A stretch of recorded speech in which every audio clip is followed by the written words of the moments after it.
Okay, I'm going to talk about the third inductee to the Hall of Fame for this year. I really thought it was awesome that they're inducting Joanna Jedrzejczyk. She's always been one of my favorite fighters. She's really ultra talented. But when they were talking about it, they mentioned that she's the greatest strawweight champ of all time, and I think there's two sides to that. I mean, she had the longest reign, so from that aspect, everybody else since Rose Namajunas beat her the first time, nobody else has really defended the title more than once.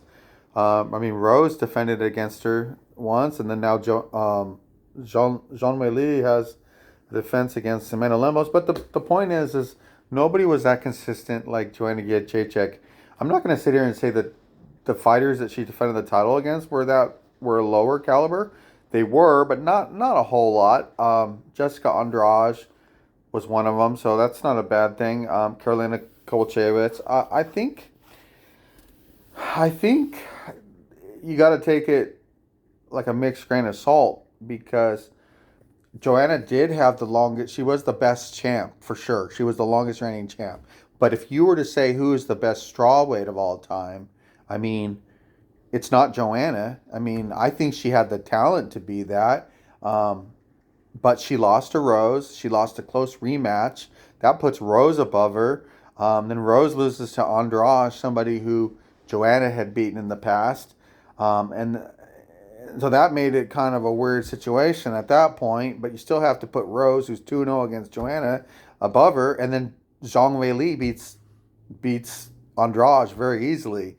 Um, and then Zhang Weili beats Joanna. So there you got Rose Namajunas beating Joanna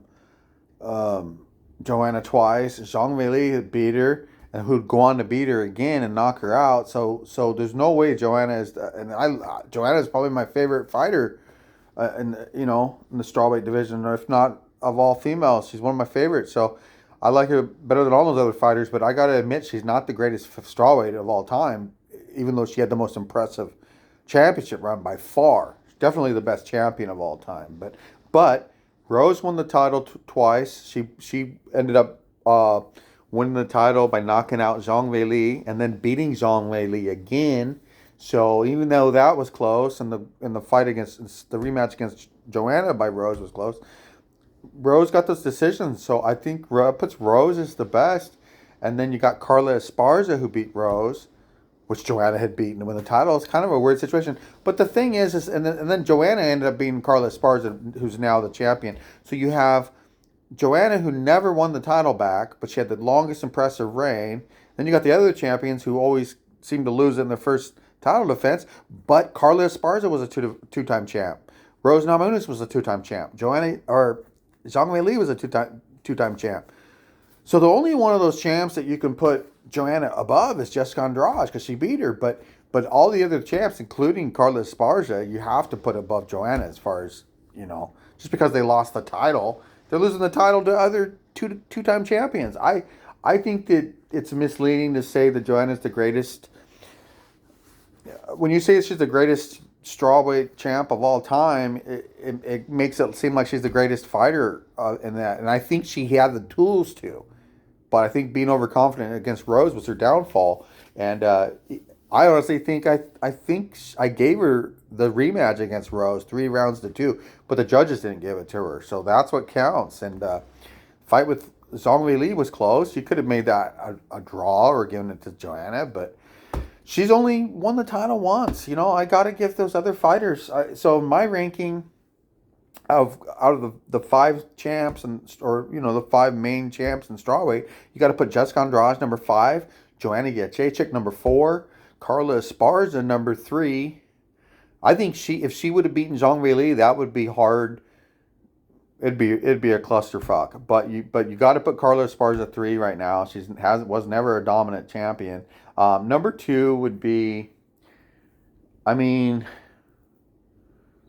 you've got to. Well, you got to. I guess right now it's still got to be Zhang, even though she's. Yeah, you got to make it Zhang Weili. She's 0-2 against Rose. So Zhang Weili's number 2 strawweight of all time, and Rose. It just doesn't seem like Rose. Rose has a lot of losses. Rose has always had the talent, but is never consistent back to back. So that's hard, making her the greatest strawweight of all time. So I understand somebody saying Joanna Jedrzejczyk is the greatest strawweight champ because she had the longest reign, but I think she ranks number 4. I think she's one of the great women MMA fighters of all time. You know, but I think just in her division, I don't think she's the great. I don't think she should be greatest. I mean, all those girls, all those ladies. I mean, you're gonna have to put Carla Esparza and Rose Namajunas and Jessica Andrade and Zhang Weili in the Hall of Fame as well. They're all Hall of Fame fighters. And you got other fighters that are good down there, like Tisha Torres and stuff like that, who never won the title. But Joanna's definitely number 4. It feels like she's number 1 because of how long her reign was. But honestly, she's nah. No, you got to give it to somebody who's won the title twice. And, you know, and it's Esparza, it's Namajunas and Weili. You know, Whaley's not done yet. She's still defending. So we'll see how long her reign goes. It would be nice to get one of those two-time champs to make as many successful title defenses as Joanna. But I don't think it's not as polarized now. They're all competitive with each other. And there's others that are going to come up and do good and challenge and win the title. But that's just my opinion on it. I think Joanna definitely deserves Hall of Fame status. There's no doubt about it. But I wouldn't call her the greatest strawweight. I don't know. I don't know what to say. She's not the greatest strawweight, but she might be the greatest champ. Anyways, she's one of my favorite fighters. It's really neat to see how much it meant to her. Anyways, I got to talk to you guys later.